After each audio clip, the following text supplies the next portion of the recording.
धम्म प्रभात। बहुत बहुत साधुवाद, कल्याण हो, मंगल हो, दीर्घायु हो, सदा सुखी हो। आज हम संगत करेंगे 7वीं सदी के बाद लगातार भारत में कहीं न कहीं कोई न कोई विदेशी सल्तनत वाले हुकूमत की है। ऐसा क्यों?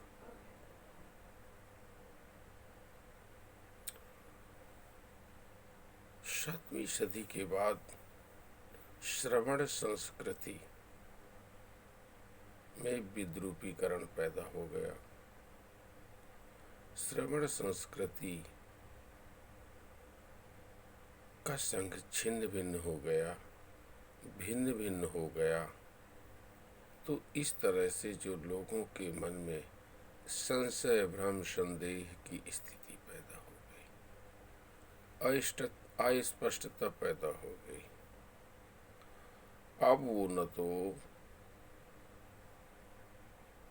स्पष्ट था और न ही अस्पष्ट था, अपितु बड़ी ही भ्रम और संदेह की स्थिति पैदा हो गई, जिसका लाभ उठाकर बदमाश एंड कंपनी के लोगों ने खूब लूटा। और करते क्या थे? विदेशी शासकों से समझौता कर लेते थे। ये सारा का सारा मार्ग प्रशस्त करने का कार्य वही लोग करते थे।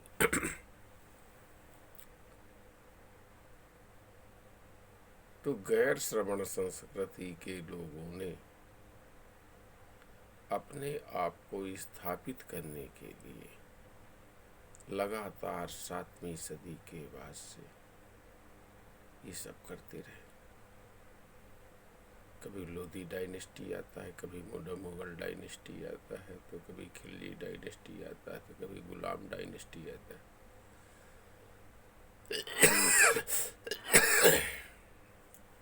छोटे छोटे एरिया में राजपूतों का होता है।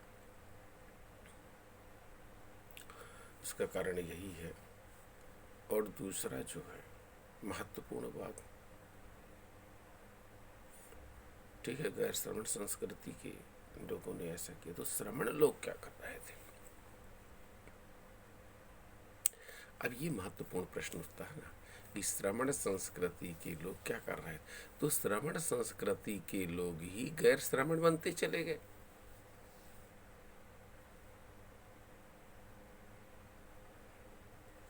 आज जो जातियों में विभक्त हो गए, वर्गों में विभक्त हो गए, कुनबों में विभक्त हो गए, निश्चित रूप से इनके मन को साफ करने वाला कोई ऐसा मार्गदाता नहीं मिला। ये तब तक संगत नहीं कर पाए, संघ नहीं पैदा कर पाए, और संघ अगर बना भी तो छोटा सा रहा, प्रभावहीन रहा, प्रभावशाली नहीं था, जिसके प्रभाव से सत्ता का कार्य संचालित हो सके। सर्वमान्य मार्गदाता ये लोग नहीं प्राप्त कर सके, किसी को नहीं बना पाए। अर्थात कई विभिन्नताएं, कई मतांतर, कई मत, तमाम तरह की बातें आई, जो लोगों को संघ बनने में, लोगों को संगठित करने में, एक रूपता करने में छोटे छोटे संघ बन गए। ये संघ अगले की बात नहीं मानता, अगला अगले की बात नहीं मानता, अगला अगले की मानता। तो जो एक बड़ा होना चाहिए था, व्यापी होना चाहिए था, इन होल ऑफ होना चाहिए था, वो नहीं हो पाया, जिस कारण छोटे टुकड़े को ही अपना लोक संसार समझते रहे और उसी में खुश रहे। तो विजन स्पष्ट न होने के कारण, संशय, भ्रम, संदेह की स्थिति स्पष्ट न होने के कारण समूचे राष्ट्र अंधकार में पड़ा रहा। और आज भी अब जबरन उसको हिंदू घोषित किया जा रहा है। मुस्लिम आए शासक, जबरन लोगों को मुसलमान बना लिए।